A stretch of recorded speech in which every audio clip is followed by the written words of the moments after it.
U.S. President Donald Trump called the helicopter crash in Manhattan a big tragedy. A helicopter crashed into the fog-shrouded roof of a Manhattan skyscraper on Monday, killing at least one person. The crash occurred shortly before 2 p.m. due to the chopper's forced emergency landing. The city of Manhattan is still haunted by the memories of the airplane attack on the World Trade Center on September 11, 2001.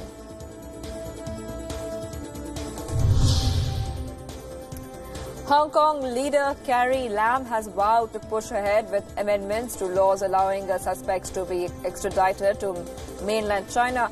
Her statement comes a day after the city's biggest protest, in which protesters clashed with the police force wielding pepper spray overnight. On Sunday, protests broke out in huge numbers against amendments to laws, but despite the backlash on Monday, Hong Kong's leader Carrie Lam said a debate on extradition bill will go ahead on Wednesday, drawing huge criticism.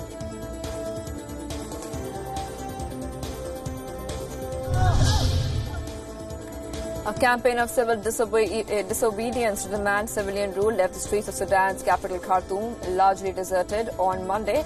Opposition and protest groups had called for workers to stay at home after security forces stormed a protest camp on June 3rd, killing dozens and dealing a blow to hopes of a peaceful transition of governance. The capital Khartoum, public transport was barely functioning and most commercial banks, private companies and markets were shut.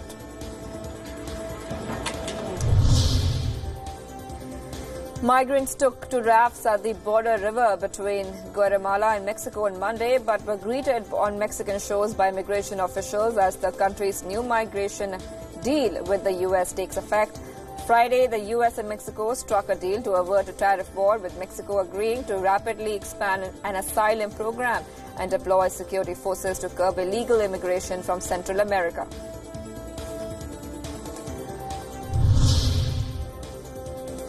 President Donald Trump has said that he will be meeting Chinese President Xi Jinping at the G20 summit in Japan this month. A meet will be crucial, as Trump had earlier said he was ready to impose another round of punitive tariffs on Chinese imports if he does not reach a deal with China's president at the G20. Trump has threatened to slap tariffs on at least $300 billion worth of Chinese goods.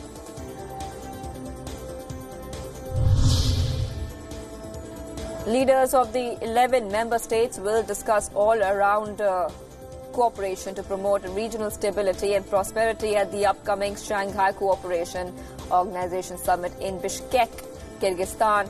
A 19th meeting of the Council of Heads of State of the SCO will be held from June 13 to 14. SCO Secretary General Vladimir Norov said that the Bishkek Summit will cover policies for the stability in SCO member countries.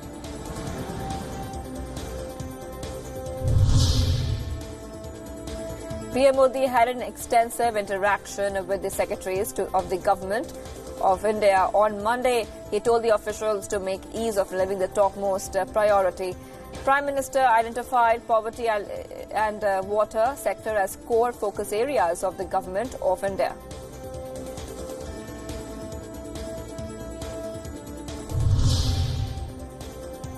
A massive fire broke out in one of the court buildings in India on Monday. As per early reports, the fire broke out because of a short circuit. The exact cause, though, remains to be identified.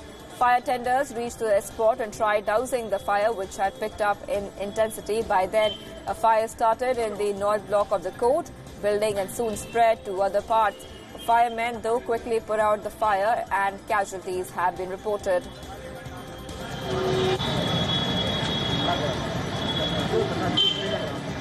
Hello.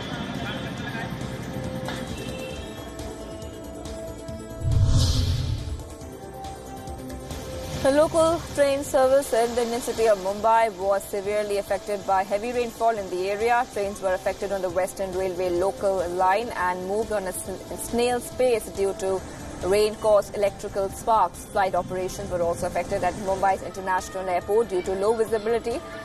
Pre-monsoon heavy showers, though, also provided relief from the scorching heat to the residents. A low-pressure area has been prevailing over the Arabian Sea and is likely to develop into a severe cyclone storm over the next 2 to 3 days.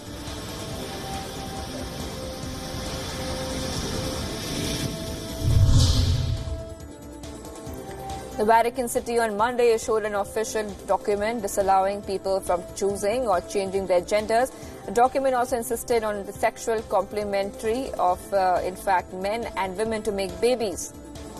Catholics amongst LGBT community immediately denounced the documents as contributive to bigotry and violence against gay and transgender people. Ironically enough, the documents come at a time when the LGBT Pride Month is being celebrated around the globe. Pope Francis, in fact, has repeatedly suggested that people cannot choose their genders.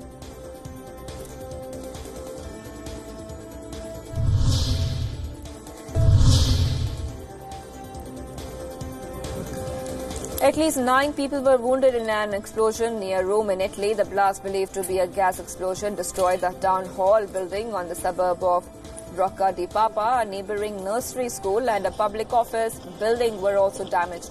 Mayor of the town, Emanuele Cristini, also said that the casualties list, which included 3 children. Fumes could be witnessed from as far as 26 kilometers away in Rome. Firefighters evacuated all nearby buildings and closed off the area.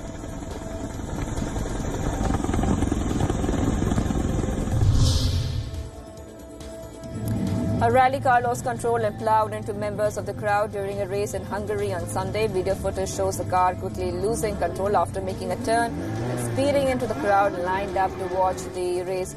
According to local media, at least 11 people were injured in the accident, 2 of which have been taken to the hospital by helicopters after being critically wounded.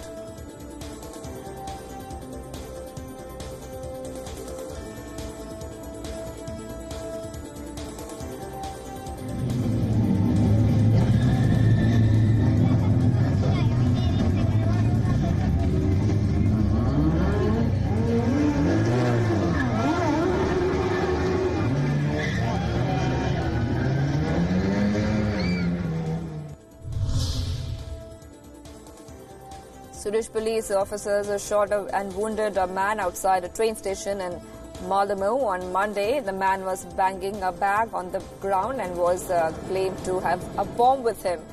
Police were alerted of a man creating a menace outside the central station in the southern city. Police officers, having no other choice, shot the man because of his behavior. No other injuries were reported as the shot man was taken to the hospital. The motives of the man could not be known. A bomb squad was also deployed at the spot.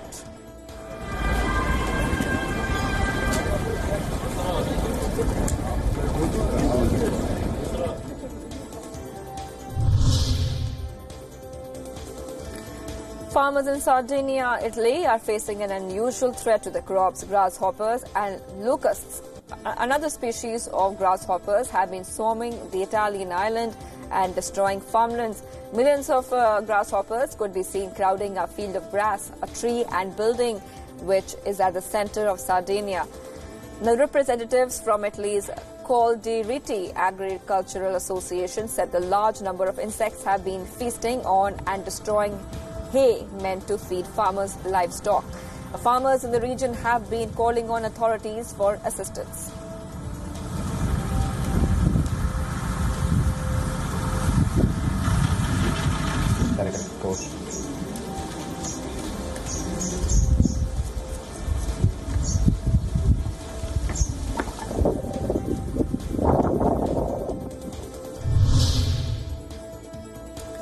The welcome move. Canada is planning to ban some single-use plastic items by early 2021. This would include a ban on straws, bags, plates and cutlery, among other items, in a bid to reduce waste and litter to protect the oceans. PM Justin Trudeau made the announcement at a time when climate change and pollution are expected to be top campaign issues in the upcoming national elections. Canada has last year sponsored a G7 Ocean Plastics Charter with the intent to spur a reduction in plastics use. As per Environment and Climate Change, Canadians, in fact, are throwing away more than 34 million plastic bags every day.